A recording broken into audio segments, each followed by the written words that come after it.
Atos dos Apóstolos, capítulo 6, a partir do versículo 1, eu vou ler na Nova Almeida atualizada. Diz a palavra: naqueles dias, aumentando o número dos discípulos, houve murmuração dos helenistas contra os hebreus, porque as viúvas deles estavam sendo esquecidas na distribuição diária. Então, os 12 convocaram a comunidade dos discípulos e disseram: não é correto que nós abandonemos a palavra de Deus para servir às mesas. Por isso, irmãos, escolham entre vocês 7 homens de boa reputação, cheios do Espírito e de sabedoria, para encarregarmos desse serviço, quanto a nós nos consagraremos à oração e ao ministério da palavra. O parecer agradou a todos. Então elegeram Estevão, homem cheio de fé e do Espírito Santo, Filipe, Prócoro, Nicanor, Timão Pármenas e Nicolau, prosélito de Antioquia. Apresentaram estes homens aos apóstolos, que orando lhes impuseram as mãos. A palavra de Deus crescia e em Jerusalém o número dos discípulos aumentava, também um grande número de sacerdotes obedecia à fé. Temos visto que a igreja estava crescendo muito. Capítulo 1, versículo 15, diz que eram 120 pessoas no cenáculo orando. Aí o Pedro prega depois da descida do Pentecostes, e no capítulo 2, versículo 41, sobe para 3.000. Depois, no versículo 2, 47, vai dizer: acrescentava o Senhor. Aí chega no capítulo 4, versículo 4, o número sobe para 5.000 homens, fora as mulheres e crianças. No capítulo 4, versículo 32, fala de uma multidão. Já estava difícil de contar, virou uma multidão. Aumentava sempre, diz no capítulo 5, versículo 14. Aí no capítulo 6, versículo 1, diz: aumentando o número dos discípulos. A coisa foi crescendo tanto que ficou até difícil de contar. E aí no versículo 1 diz que por causa do crescimento houve murmuração. Murmuração é quando começa uma conversa aqui, outra conversa ali, e um cochichando aqui, outro cochichando ali, mas ninguém vinha falar direto com os apóstolos. Era uma murmuração entre eles. Aqui na nossa igreja, no começo, a gente até chegou a fazer grupo para toda a igreja, no WhatsApp, mas depois a gente parou com tudo. E aí um pastor da nossa igreja lá em Campinas, pastor Geraldo Nunes, que na época estava na igreja do Nazareno no Castelo, ele disse: não, na minha igreja tem vários grupos. Tem grupo das mães dos alunos, tem grupo das mulheres, tem grupo, e funciona tudo direitinho. Passou uns dias, o pastor disse: eu mandei todo mundo sair de todos os grupos, eu ia ser o último, e quando eu fosse o último, eu ia encerrar os grupos. Porque 2 mães começaram a brigar no grupo da igreja, porque as crianças no final de um culto tiveram alguma encrenca entre as duas, e começaram a brigar no grupo envolvendo todas as outras mães. A murmuração é ruim. Todo crescimento traz novos desafios. Isso é normal. Todo crescimento traz novos desafios. Nós que somos pais sabemos disso. Enquanto a gente é solteiro, a gente toma as nossas decisões, a gente decide várias coisas, mas aí as crianças chegam E cada etapa tem desafios novos, porque as crianças vão crescendo e os desafios crescem com elas. Na fase da infância, quando são bebezinhos, são alguns desafios, aí depois vão crescendo, os desafios mudam, aí depois chega a fase da material escolar, que é agora, né? Material escolar, uniforme e van escolar. E aí as crianças crescem um pouco mais, os materiais escolares ficam mais caros, e os tênis vão perdendo rapidinho, e as roupas logo ficam curtas. Eu me lembro, eu criança, provando um conga, só os mais antigos vão lembrar o que era azul e de lona. Para dar chulé aquilo era bom, viu? Mas eu me lembro de estar provando um conga que não veio na caixa. Já veio assim, descaixado. E aí eu perguntei para minha mãe, quem mandou? E minha mãe disse, não precisa saber, prova. E dava aqueles apertões assim no pé do conga, e não dá para usar, vai com esse mesmo. Cada etapa tem os seus desafios. Cada etapa. Jaqueline nasceu. Vocês sabem que a nossa filha mais velha, mas os que vão assistir esse vídeo depois talvez não saibam, mas Jaqueline é a nossa primogênita. E aí ela nasceu, e todo aquele cuidado, de repente ela sentou, e a gente podia colocar um pano no meio da sala, que a casa que a gente morava nessa época era uma casa toda carpetada, era uma casa alugada, muito boa, e a gente colocava um pano na sala, colocava a Jaqueline sentadinha naquele pano, colocava um monte de bichinhos em volta, chocalhos, e ela ficava lá. Mas todo crescimento traz desafios. De repente ela descobriu que podia engatinhar. E aí o pano não segurava mais. E saiu engatinhando para todo lado. E aí começa e cobre tomada e tira as coisas de perto. E de repente a nossa filhinha, que a gente cuidava com tanto carinho, de repente a gente olha e ela está com a mãozinha fechada assim, passando alguma coisa na boca. Quando a gente foi ver, ela tinha agarrado a cachorra, que era bem peluda, agarrou assim a cachorra, e estava com um tufo de pelo da cachorra, que só ficava no quintal, porque a gente não queria que ela entrasse, e estava a Jaqueline lá passando aquele pelo na boca. Mamadeira, a pastora disse, não quero mamadeira de plástico, tem que ser de vidro. E a gente comprou uma panela e um jogo de peças para cuidar da mamadeira. E a gente lavava as mamadeiras, colocávamos naquela panela e ligava o fogo para ferver. E fervia. E aí tinha umas pinças que ficavam também dentro da água fervente. E eu dava um jeito de pegar aquela pinça com algum garfo. E aí pegava a pinça e pegava o bico da mamadeira e pegava outra peça e sem tocar no bico, tinha que encaixar, puxar e fazer a mamadeira, e levava para a Jaqueline. Aí ela cresceu, veio o Jaime. O Jaime a gente fervia água e jogava em cima da mamadeira. Aí veio o Alexandre. A gente ia na água fria, lavava, enxagava. Ele é o maior de todos. Então vai ver que a vitamina S, né, a vitamina S é sujeira. Né? É a vitamina que faz bem. Às vezes a gente protege tanto as nossas crianças que elas não pegam tantos anticorpos, mas o Alexandre já era assim, lavava na torneira mesmo e colocava o leite e ele bebia e ficava feliz. Mas cada etapa das crianças tem seus desafios. Aí a criança cresce e não cabe mais no berço. Aí desmonta o berço. Aí arruma a cama. Aí a criança cresce, né, Naira? Tem que arrumar uma cama maior. E aí o tênis perde. E a roupa fica curta.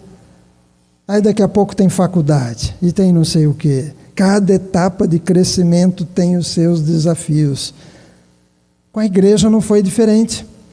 A igreja foi crescendo tanto, que passou a ser considerado o aumento como uma multidão. Já não dava mais para contar. Já não dava mais. Aqui a gente conhece muita gente pelos nome, sobrenome, mas numa igreja grande, é difícil. E a igreja foi crescendo. E de repente diz ali no versículo 1 que houve murmuração dos helenistas contra os hebreus. Porque os judeus, eles se espalhavam muito. Principalmente por causa da diáspora, eles foram espalhados. Os judeus que ficaram em Israel, eles falavam o aramaico. Mas os judeus que foram para a região lá do Mediterrâneo, eles falavam o grego. E vários desses voltaram depois para Israel, mas voltaram falando grego. E muitos judeus se converteram. Nessa multidão tinha muitos judeus que eram dos que viviam lá na região do Mediterrâneo. E aí a murmuração era: as viúvas dos helenistas estavam sendo esquecidas na distribuição do alimento. Essa era a questão. Talvez por falta de comunicação. Talvez elas diziam que precisavam mais comida e os apóstolos entendiam que já tinham o suficiente, ou vice-versa. Vocês conhecem Dona Brenda Ripp, que já veio aqui algumas vezes. Quando morávamos em São Paulo, trabalhei com o pastor Ripp lá no escritório da igreja por muitos anos, depois que vim de Recife. E chegou outro casal de missionários, só que argentinos. Ela argentina e ele polaco. Mas Dona Brenda quis mostrar São Paulo para Liliana Radi. Então, Dona Brenda falando português, com sotaque americano, tentando conversar com a Liliana Radi, que só falava o espanhol. No final do dia, Brenda voltou para casa dizendo, porque a Liliana estava embaraçada. Não é que estava com vergonha. Embaraçada é como chama em espanhol quem está grávida. Então, a Liliana estava embaraçada, estava grávida, e a Brenda estava preocupada com a gravidez. Então, de vez em quando, a Brenda dizia, está com fome? E a Liliana falava sim. Então, paravam numa lanchonete e comiam alguma coisa. E aí, passeavam mais um pouco e a Brenda falava, está com fome? E a Liliana dizia sim. No final do dia, a Brenda voltou para casa pensando, a Liliana tem muita fome por causa da gravidez. E a Liliana voltou para casa dizendo, toda hora a Brenda parava para a gente comer. Tempos depois, quando entenderam, é que a Brenda perguntava, está com fome? Em espanhol, fome é hambre. Com fome parecia estar conforme. Conforme é você está bem? Está conforme? É assim que a gente pergunta, está conforme? Estou bem, sim, estou bem. Então, quando a Brenda perguntava, está com fome? A Liliana entendia, está conforme? E dizia sim, está tudo bem. E aí a Brenda parava para comerem. Então, não sei qual que era o problema, mas as viúvas que falavam o grego estavam recebendo menos comida do que as viúvas dos hebreus que falavam o aramaico. Na época não havia aposentadoria. As viúvas não tinham uma pensão para ir no banco e tirar o dinheiro e comprar comida. Elas dependiam de alguém socorrer. E imaginem, essas viúvas não eram mais do judaísmo, agora eram do cristianismo. E elas precisavam de ajuda e era a igreja que a ajudava.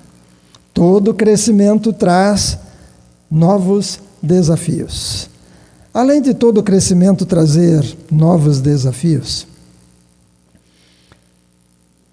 esses desafios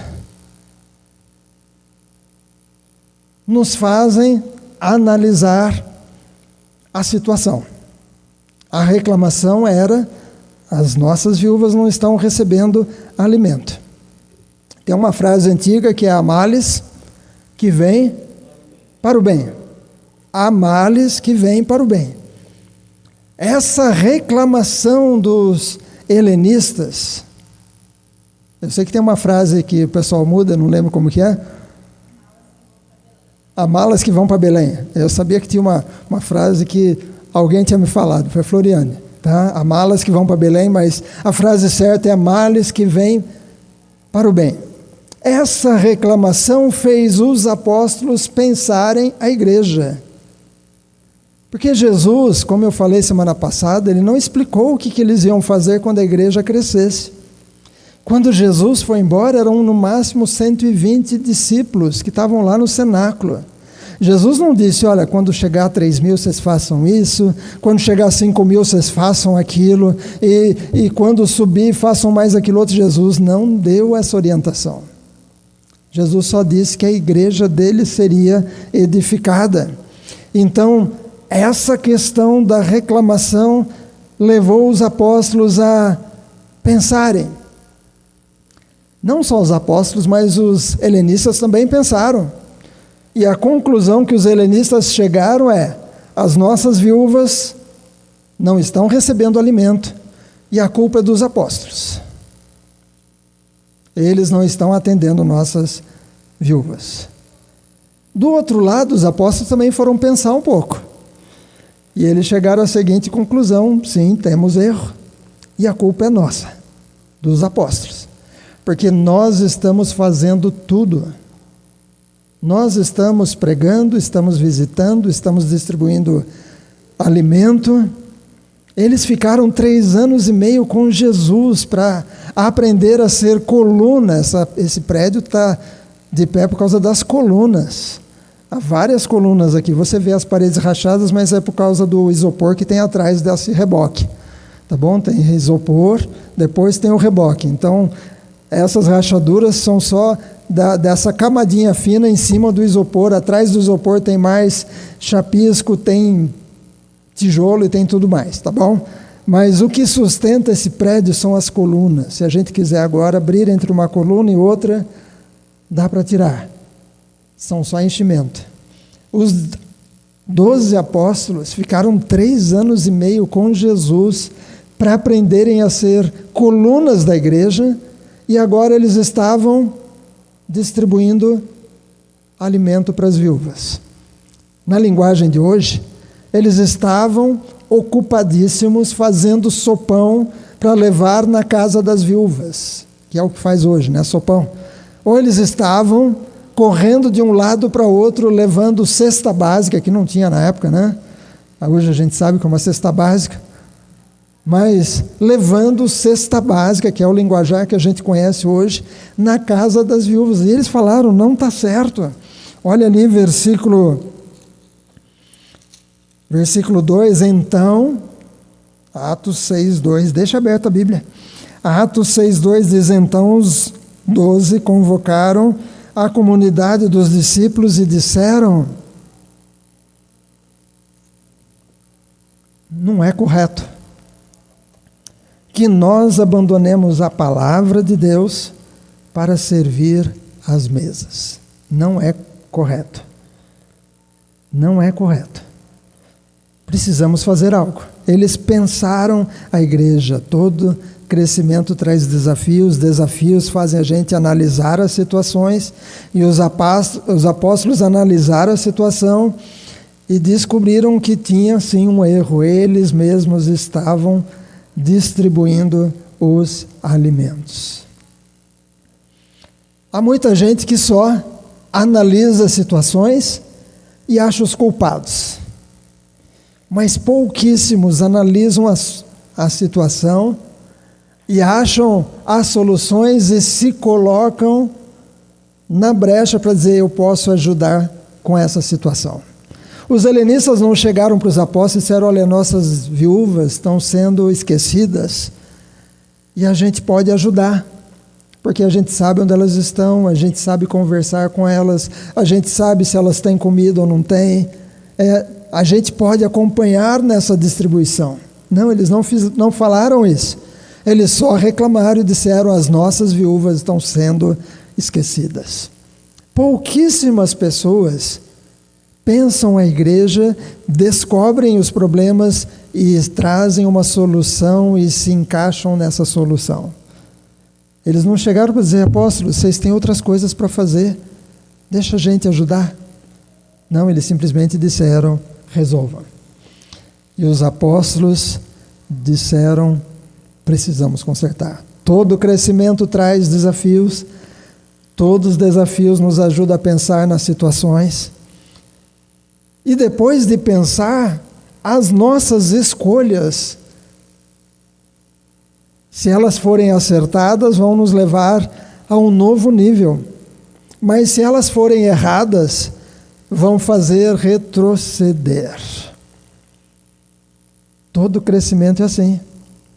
Se as nossas escolhas forem erradas, nós vamos retroceder.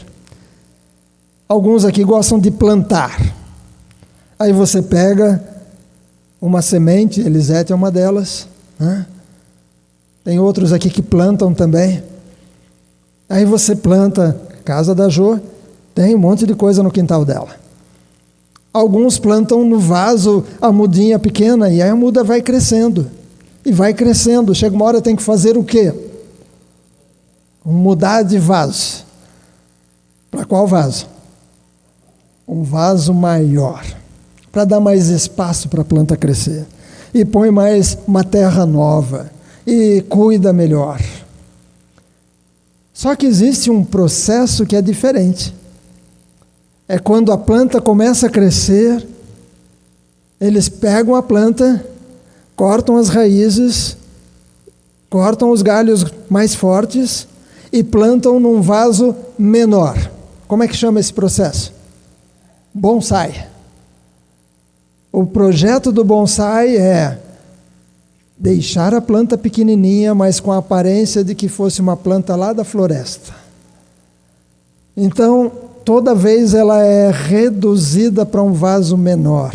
As raízes fortes são cortadas, ficam só as raízes mais fracas. Os galhos fortes são podados, ficam só os galhinhos pequenos, para a planta ficar pequena.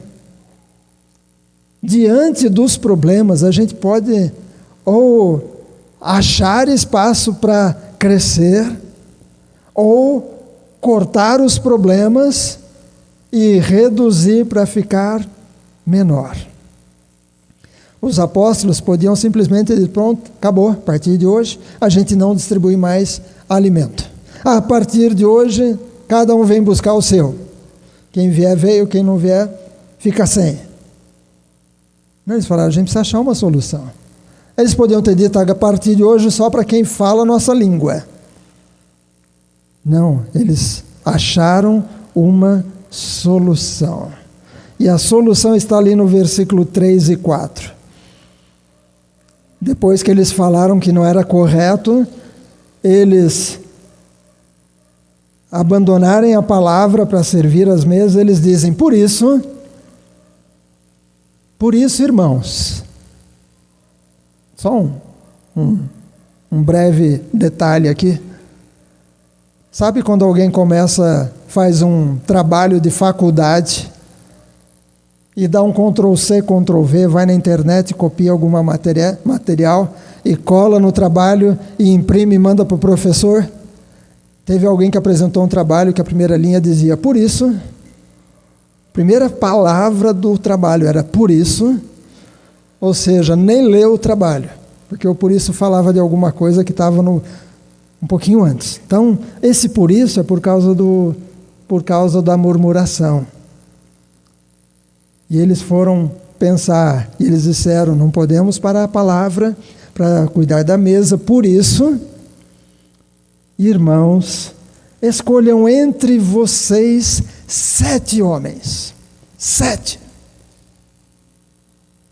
Pastor, mas era para fazer o trabalho de 12. Aliás, pastor, não era 12, porque um morreu, Judas. Sim, morreu, mas eles substituíram Judas, fizeram a eleição lá, escolheram um, então voltaram para o 12 de novo. Mas agora precisava de 7 para fazer o trabalho de 12, porque eles só fariam o quê? Esses 7 cuidariam da distribuição dos alimentos. Mas não era qualquer 7 pessoas, não era qualquer um. Tinham que ser 7 homens de boa reputação. O que é boa reputação? É alguém que todo mundo pode dizer: eu ponho a minha mão no fogo pelo Aguinaldo. Eu sei que ele vai cuidar disso e vai cuidar muito bem. eu ponho a minha mão no fogo pelo Donizete. Eu sei que ele não vai tirar uma parte do alimento para levar para casa, porque ele vai fazer o trabalho dele direitinho. Tinham que ser 7 homens de boa reputação, porque eles iam pegar da igreja mantimentos e sair distribuindo para as viúvas, que não tinham ninguém para cuidar delas. E esses 7 homens de boa reputação, eles também tinham que ser o quê? Cheios do Espírito Santo. Mas pastor, para distribuir cesta básica precisa do Espírito Santo? Na igreja sim, porque eles iam tocar vidas, eles iam visitar pessoas, eles iam às vezes encontrar viúvas que estavam precisando de uma palavra de Deus. Eles iam encontrar viúvas que iam estar precisando de alguns conselhos. Eles iam encontrar situações que precisariam de direção de Deus para saber, não, essa pessoa agora tem alguém que cuida dela. Não precisa mais de mantimento. Esse mantimento a gente pode usar para aquela outra que está chegando. Essa aqui agora já está até indo bem, já consertou a vida, já achou um parente que está cuidando dela.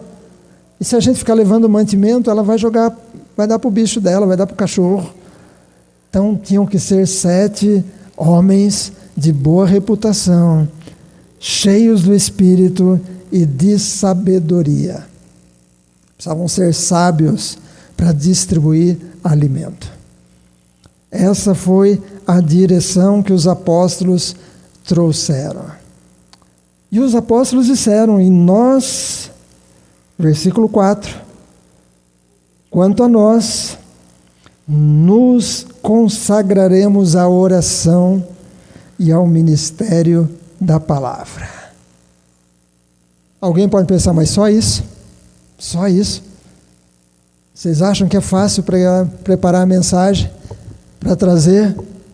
Há um peso preparar uma mensagem, há uma responsabilidade. Às vezes, quando acaba o culto, como é que a gente está, pastor? Moídos, parece que por causa do peso. Às vezes, vindo para a igreja, eu não consigo nem conversar com a pastora, porque estou aqui pensando. Há um peso na palavra, há um peso para quem ora pela igreja, há um peso para quem prepara a aula para dar aqui na escola dominical. Não é fácil, gente. Há um peso para fazer a lista de oração cada terça-feira, irmãos. Pastora Lúcia passa um tempão no telefone, ligando para cada pessoa, perguntando, e aí, esse pedido que você fez, como é que está, fulano?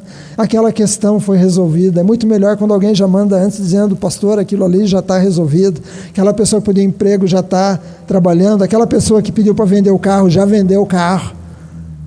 É uma ligação a menos. Mas há um peso de preparar aquela lista. E às vezes quando vai perguntar de uma situação, aparece mais 3, tem tal pedido, tal pessoa descobriu que está com isso, outra pessoa descobriu tal situação, e tudo isso é peso. Para preparar para quinta-feira, a pastora Lúcia fica um tempão lá se preparando, e a gente sente falta quando a gente olha a lista, e a gente diz, faltou fulano, faltou. A gente faz listinha, sabiam disso? Sabe aquela coisa de escola? Presente. A gente faz a lista. Porque parte do trabalho do pastor também é fazer relatórios. Todo ano eu tenho que prestar relatórios, não só para a igreja, mas para a liderança, para o distrito. Eu tenho que dizer quantas pessoas, qual foi a frequência na igreja, quantas pessoas se batizaram, quantas pessoas na escola dominical, quantos isso, quanto aquilo, quantas santas ceias. Porque tudo isso vai ser somado da nossa região toda e vai formar o relatório do Distrito São Paulo, que vai juntar com os demais distritos do Brasil e vai formar o relatório anual do Brasil, que vai juntar com os outros países e vai formar o relatório da Igreja do Nazareno ao redor do mundo. Porque a gente precisa saber, a igreja está indo bem ou está caindo. Está aumentando jovens ou está diminuindo? Está aumentando crianças ou está diminuindo? Como é que estamos? Como é que estamos? Estamos recebendo mais por transferência de outra igreja evangélica ou por batismo? A igreja, o objetivo principal da igreja é crescer para o batismo. Porque é assim que a igreja de Cristo cresce. Quando um crente muda de uma igreja para outra, a igreja de Cristo continua no mesmo tamanho, só mudou de sala dentro da mesma casa. Mudou de quarto dentro da mesma casa. Mas quando nasce um bebê e ele é batizado, quando uma pessoa se converte, é uma nova criatura e passa pelo batismo, aí é crescimento por batismo. A gente faz relatórios. Querem saber algumas coisas de curiosidade? Por exemplo, em 2024, tivemos 46 escolas dominicais. 46 domingos que a gente teve culto aqui, escola dominical, e a gente anotou o nome das pessoas. Campeão de presença, com 44 presenças, pastor Daniel e Laura. Pastor Daniel e Laura. 44 presenças em 46 escolas dominicais. Depois vem 43, pastora Lúcia e Jaqueline. 43 domingos elas estavam aqui. Depois vem o Eduardo com 42 domingos. O Luiz está um pouquinho mais depois, tá? Mas a gente tem que fazer, depois dizer quantas crianças, qual foi a média de crianças, a média de jovens, a média de adultos. E aí a gente tem que ir percebendo. Domingo à noite tivemos 49 cultos. Se você quiser saber depois a sua frequência 2024, me manda um zap, que aí eu abro lá e procuro o seu, tá bom? De cabeça eu não tenho, eu vou ter que pesquisar. De domingo à noite foram 49 cultos, com 48 presenças. Aguinaldo, Floriano e Miguel. Faltaram um domingo em 2024, mas vieram em 48. Também Walter e Melissa, 48, 2024. Aí depois com 47, a Elisete e Fabiana. Depois 46, pastor Daniel e pastora Lúcia. Porque teve domingo que a gente estava fora. A gente estava em outra igreja, ou a gente estava, então, essa foi a frequência. Vocês acham que é fácil fazer esse levantamento todo ano? Eu fico horas e horas calculando, olhando tudo. Então, não é tão fácil ser pastor. Tem relatórios que temos que fazer para o governo, para a Receita Federal. Há muita coisa, há reuniões do distrito que nós, como pastores, temos que ir. Uma vez, fomos socorrer um homem que não era da igreja, mas ele estava perto de uma overdose. E fomos lá, eu e um irmão da igreja, bem forte, lutador. Na volta, esse irmão lutador disse: eu estou me sentindo moído, pastor. Parece que eu acabei uma luta agora. E a única coisa que nós fomos foi, entramos na casa, estivemos no quarto para conversar com um homem que era pastor de uma igreja pequenininha, que ele mesmo tinha começado, mas tinha dificuldade com drogas. E aí ele saiu e disse: eu vou dar todos os equipamentos da igreja para vocês. Eu falei: não quero não. Você decide lá com a igreja de vocês o que vocês vão fazer. Nós viemos só para te ajudar. Mas esse irmão da igreja aqui que foi comigo, ele disse: eu voltei moído, pastor. Parece que eu estava numa luta, e estava numa luta espiritual. Então, cuidar da palavra, da oração, não é fácil, irmãos. Não é fácil. Nosso distrito é o único do Brasil que tem plano de assistência médica para os pastores que entraram na época que abriu. Porque depois a Unimed cancelou e disse que não entrava mais nenhum. Porque eles viram que era um mau negócio fazer plano de saúde para pastor. É problema do coração, problema não sei do que. A Unimed cancelou. O único distrito do Brasil que tem é o nosso, e só para os que no começo disseram a gente quer. Alguns disseram, não preciso de plano de saúde. Alguns disseram sim, mas a Unimed falou, é mau negócio. Fazer plano de saúde para pastor, vários tiveram problema de coração, tiveram que pôr... É pesado. Os apóstolos disseram, não é certo deixarmos a palavra para cuidar das mesas.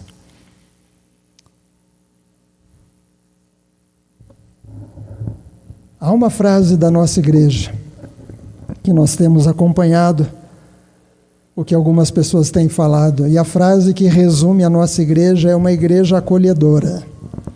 Uma igreja acolhedora. Nós temos a nossa característica. Amém? Nós temos a nossa característica como igreja. Essa igreja é diferente da do Rosolém.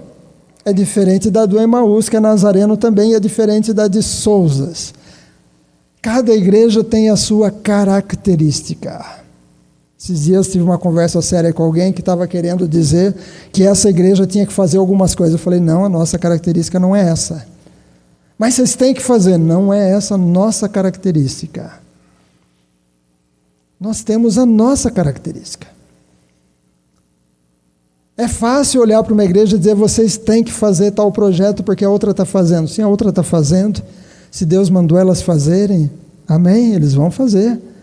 Mas se Deus não nos mandou, por que nós vamos fazer? Por quê?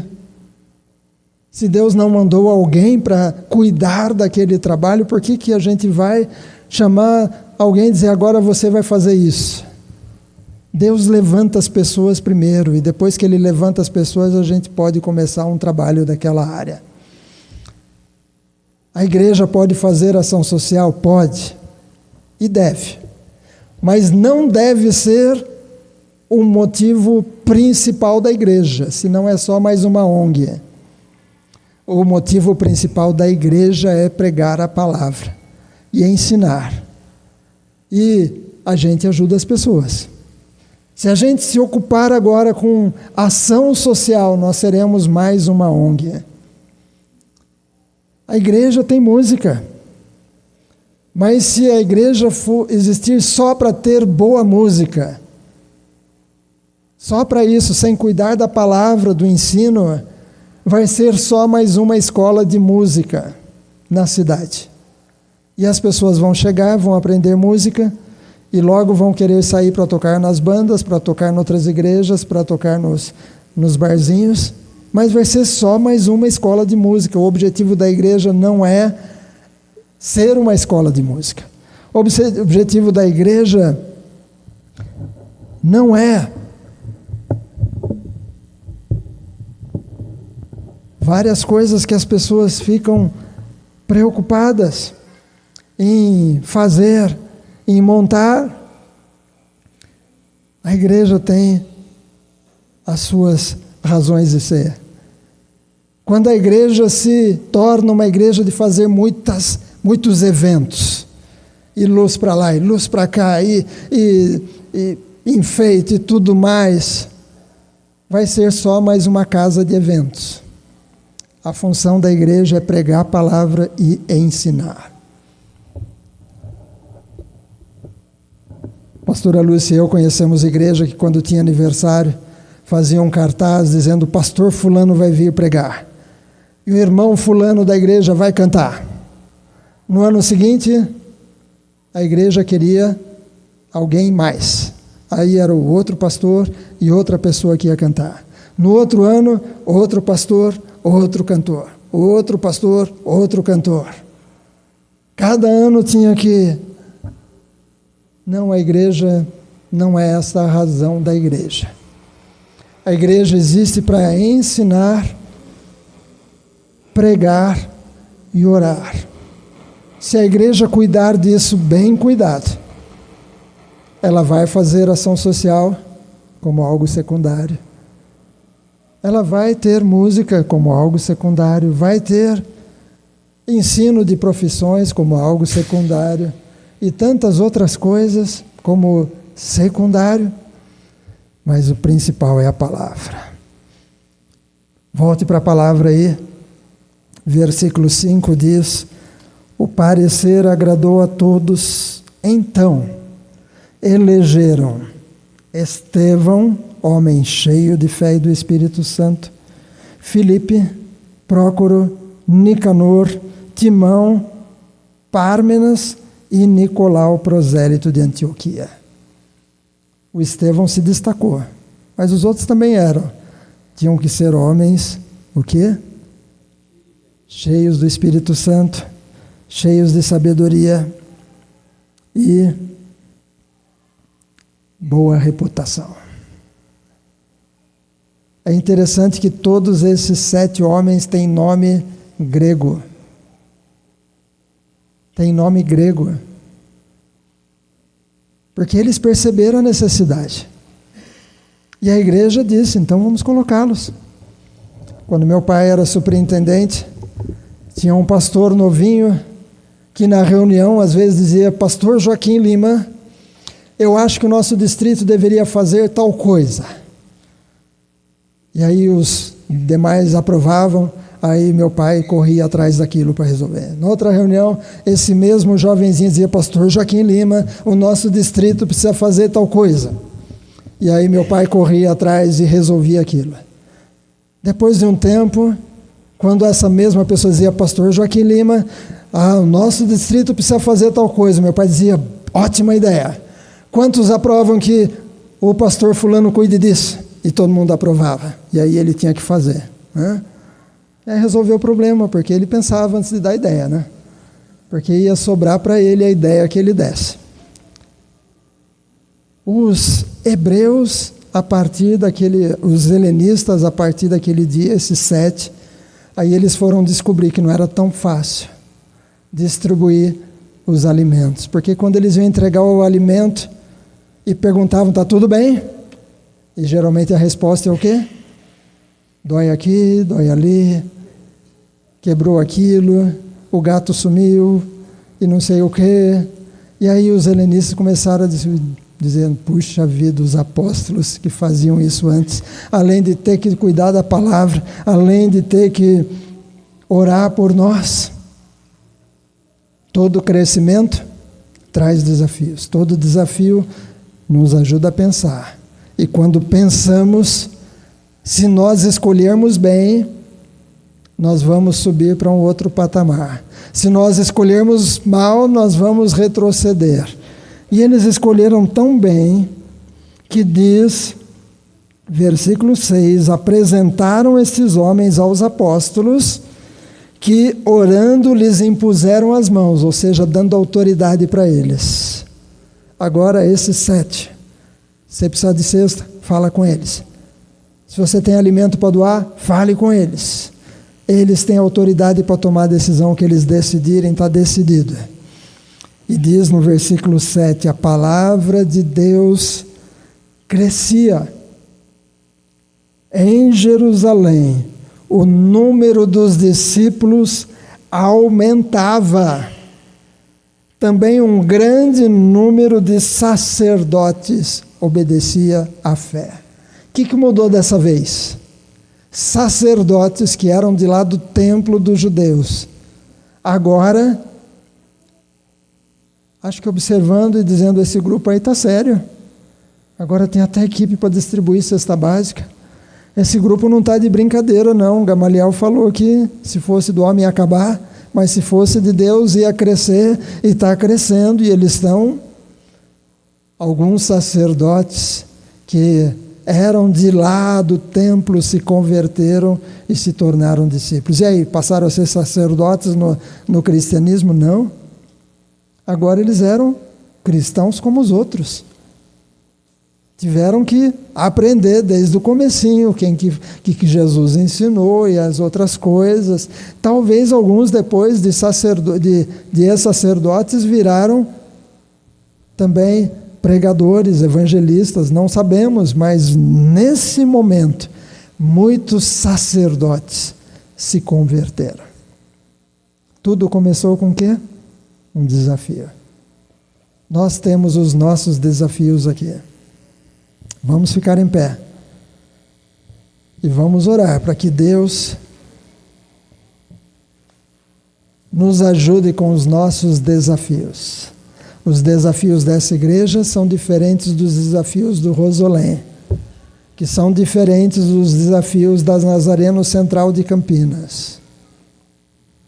Cada igreja tem seus desafios, cada uma. A igreja do Amanda tem seus desafios. Aliás, falando sobre escola, a igreja do Amanda decidiu montar uma creche, como a Nazareno Central de Campinas tinha. Havia muitas crianças no bairro, conseguiram professores da igreja para dar aula para as crianças de reforço, conseguiram mulheres da igreja para fazer a merenda e cuidaram por muito tempo. A prefeitura entrou com o salário desse povo todo e funcionou por um bom tempo a creche que tinha na igreja do Nazareno no Amanda. Até que mudou de prefeito. E o novo prefeito disse, não vou ajudar as igrejas evangélicas, não. E tirou a ajuda. Pastor Marcos Oliveira chamou o pessoal da igreja e disse, vamos ter que fechar porque não tem mais o dinheiro da prefeitura. Resultado, as famílias dos professores, das tias da cozinha, puseram a igreja no pau para pagar os salários e as dispensas e tudo mais. A igreja teve que parar muito tempo com a construção só para pagar os trabalhistas, porque a prefeitura parou de pagar. Não foram atrás da prefeitura, foram atrás da igreja. Se Deus quiser montar uma escola, Ele vai dar um jeito. Se Ele não quiser, a gente continua do jeito que está. Se Deus quiser fazer outros projetos aqui na igreja, Ele vai dar os recursos, vai dar as pessoas em primeiro lugar. E os meios. Senão, a gente continua pregando a palavra e ensinando e louvando a Deus. E vencendo cada desafio. Vamos orar? Ó Deus, que esta palavra trabalhe no coração de cada um que está ouvindo hoje e os que vão ouvir depois pela internet, que essa palavra mova os nossos corações, para que nós da liderança, nós pastores, paremos para observar se estamos fazendo algo que alguém mais poderia fazer. Se houver algo que alguém mais poderia fazer, que a gente saiba delegar. Mas, ó Deus, que também cada pessoa da igreja possa pensar, tem algo que os pastores estão fazendo que eu poderia fazer para aliviar, para que eles tenham mais tempo para preparar a mensagem, para orar, para fazer outras coisas. Tem algo que eu posso fazer para aliviar os pastores, ou os professores, ou a liderança da igreja? Tem algo que eu possa fazer para aliviar aqueles que estão fazendo já? Talvez o grupo da limpeza. Tem algo que eu possa fazer para ajudar o grupo da limpeza? Tem algo que eu possa fazer para ajudar o grupo que enfeita a igreja, o grupo que prepara a mesa da ceia? Tem algo que eu possa fazer para que o Aguinaldo não tenha que ficar correndo para lá e para cá, regula som e cuida da filmagem e toca a bateria? Tem algo que eu possa fazer?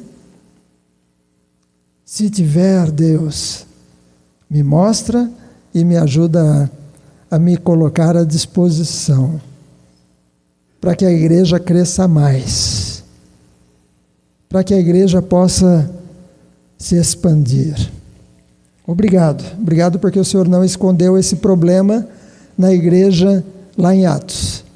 Ficou registrado e hoje a gente pode aprender com isso.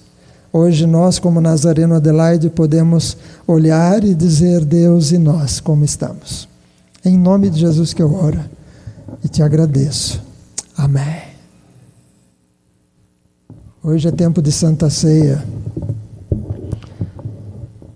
Nós vamos chegar aqui, a equipe de louvor preparou um louvor para o tempo da ceia. Vou pedir que a pastora Lúcia chegue.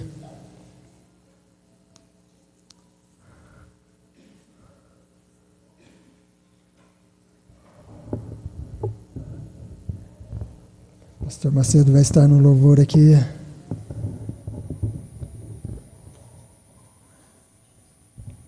Eu vou pedir que a Floriane, campeã de frequência nos cultos da noite, e Walter, outro campeão da frequência, vou pedir que os dois cheguem aqui para ajudar na distribuição da ceia hoje.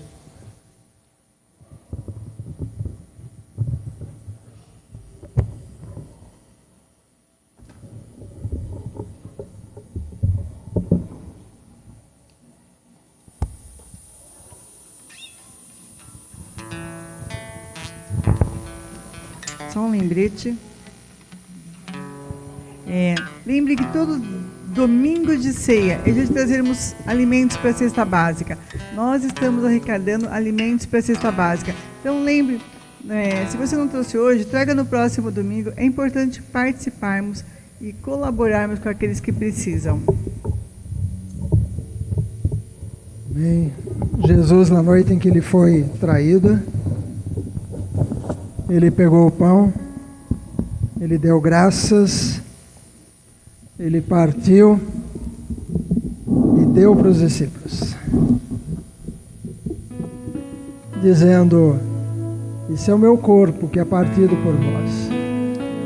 A cerimônia era de Páscoa, que aquele pão sem fermento era para lembrar que o povo de Deus, o povo hebreu, saiu de lá do Egito tão às pressas que não dava tempo para a massa levedar e crescer.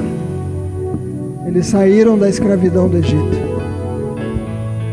E aí ele pega o cálice e ele diz: esse é o cálice da nova aliança no meu sangue. O suco da uva representa o sangue de Jesus, que foi derramado por mim e por você. A Santa Ceia não é da Nazareno, a Santa Ceia é do Nazareno, é de Jesus. Se você já entregou sua vida para Jesus, se Ele é o seu Senhor, participe da ceia. Os que estão em casa, alguns vão preparar a ceia e vão celebrar a ceia conosco à distância. Se você vai participar da ceia, fique em pé. Se você não vai participar, fique sentado. Isso facilita na hora da distribuição. Mas cada pessoa deve decidir. Não somos nós que vamos decidir por vocês. Cada pessoa deve decidir.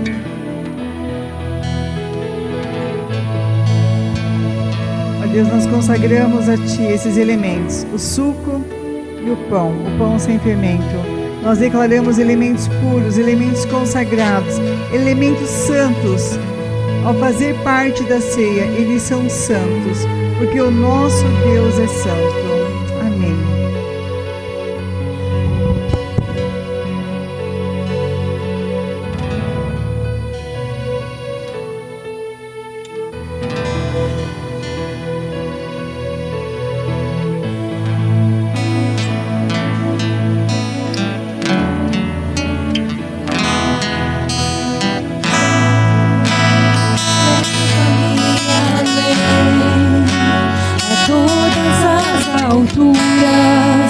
Onde ouço a tua voz, fala de tua justiça pela minha vida.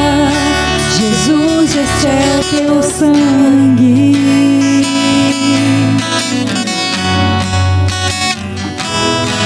Tua cruz mostra tua graça, fala do amor do Pai, que prepara para nós um caminho para Ele, onde posso me achegar somente pelo sangue.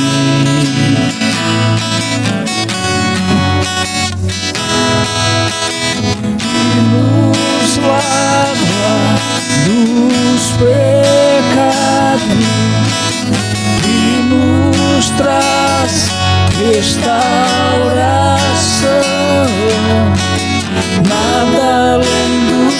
sangue, nada além do sangue de Jesus.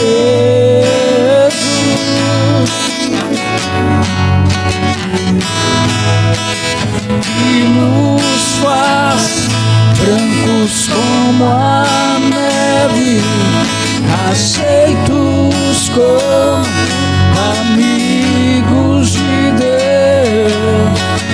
Nada além do sangue, nada além do sangue de Jesus.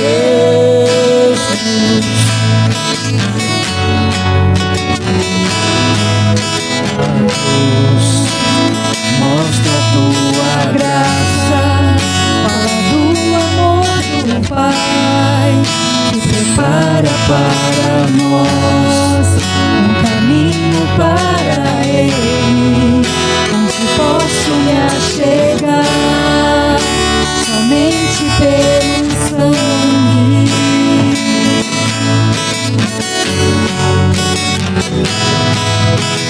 Que nos lava dos pecados e nos traz restauração. Nada além do sangue, nada além do sangue de Jesus.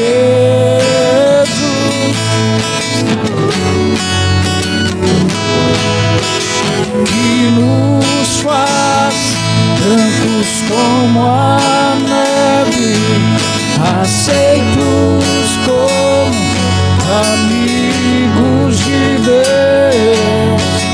Nada além do sangue, nada além do sangue de Jesus.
Pegaram? Alguém que vai participar que não recebeu os elementos? Oi? Walter pegou? Todos pegaram?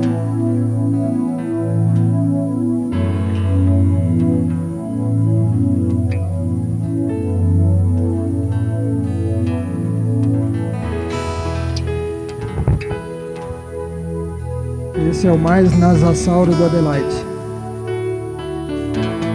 A Irene, quem chegou primeiro? Você ou Irene? Final de 99, 98. Quem chegou primeiro? Irene ou...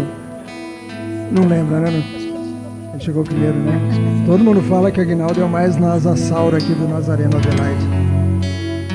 Ele vai orar depois. Já fica aqui.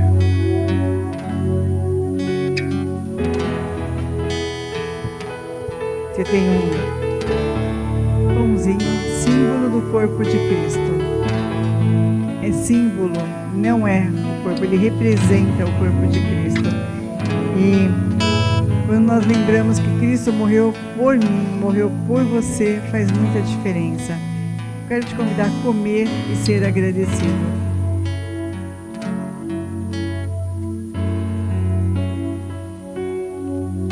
O suco da uva, que representa o sangue de Jesus. O suco fala de alegria, fala de festa, fala de vida nova. E que o suco da videira verdadeira, que é o sangue do Cordeiro, esteja nas nossas vidas, esteja sobre nós. A melhor proteção que nós podemos ter é o sangue do Cordeiro sobre nós. Beba e seja agradecido.